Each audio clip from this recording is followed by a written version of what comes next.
Under Committee Rule 9, we will now question witnesses under the 5-minute rule. I remind members that I'll enforce the 5-minute rule strictly, so you're advised to keep your questions succinct so the witnesses have time to answer. I will begin the questioning.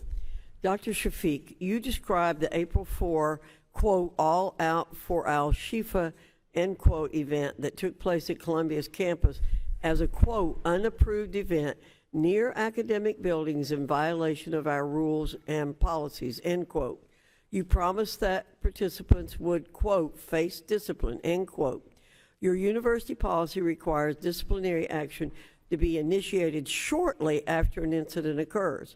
According to records provided by Columbia to the committee, the school identified at least 32 participants at the event and sent out, quote, interim warning letters to them, quote, to remind you of Columbia's policies, end quote. Is that what you meant by facing discipline?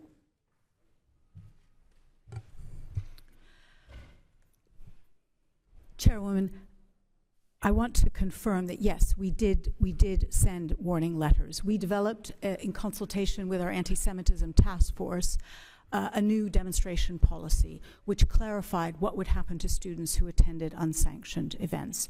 And that policy, that we also worked with our faculty and students on, has a hierarchy of punishments.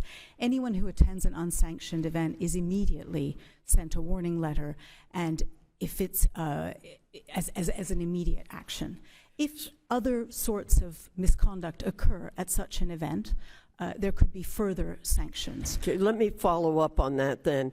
If sending warning letters is discipline, has Columbia sent out warning letters following the dozens of other unapproved events that have occurred since October 7th? Since we've had this new policy in place, yes, I would confirm that we have sent, and those letters are sent out immediately. Those letters, if there have been repeat offenses, stay permanently on the record of those students for the rest of their time at Columbia. And of course, if other misconduct occurs, it can lead to suspension and, in extreme cases, expulsion. Well, how can we be confident that you'll restore order in a safe learning environment if it took you months to send warning letters? Chairwoman, I want to reassure you, I have absolutely no hesitation in enforcing our policies. When I first started at Columbia, our policies, our systems, and our enforcement mechanisms were not up to the scale of this challenge. Okay. They were designed for a very different world. They were designed for a student cheating on an exam. Let's go to the April 4th when you did have policies in effect. Right. So the day before the April 4th rally, a Columbia University Apartheid Divest Substack post warned participants to wear masks, cover any identifying features, and not swipe their Columbia IDs to evade accountability for disciplinary violations. What discipline has Columbia imposed to address the group's leaders, instructing students how to break the rules, because you can tell by their being on the Substack who they are? I think one of the most effective things that we have done since since October 7th, is that when we know that events will happen, we have moved toward requiring Columbia University IDs to access our campus.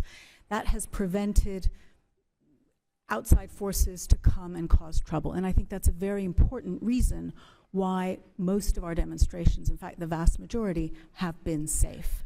And but we one did of so those on that students, occasion. one of those organizers and speaker at this unapproved pro-Hamas rally was a student already suspended for hosting an affiliate of a terrorist organization. Do you agree that this continued defiance further aggravates the severity of the violations by the suspended students, as well as the group organizing the event? Because the students don't seem to be afraid of your letters. Chairwoman, I assure you, the students are not getting letters. As has previously been said, we have already suspended 15 students from Columbia. We have 6 on disciplinary probation. These are more disciplinary actions that have been taken probably in the last decade at Columbia. And I promise you from the messages I'm hearing from students, they are getting the message that violations of our policies will have consequences. Thank you. Mr. Greenwald, the trustees at Columbia are ultimately responsible for Columbia's governance.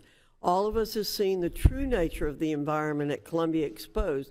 Can you honestly say that you and the board fulfill the trust placed in you to maintain the good character of Columbia when you see the repeated screams of hate on your campus? The anti-Semitism on our campus makes me sick to my stomach. And we are taking steps to address it. Thank you.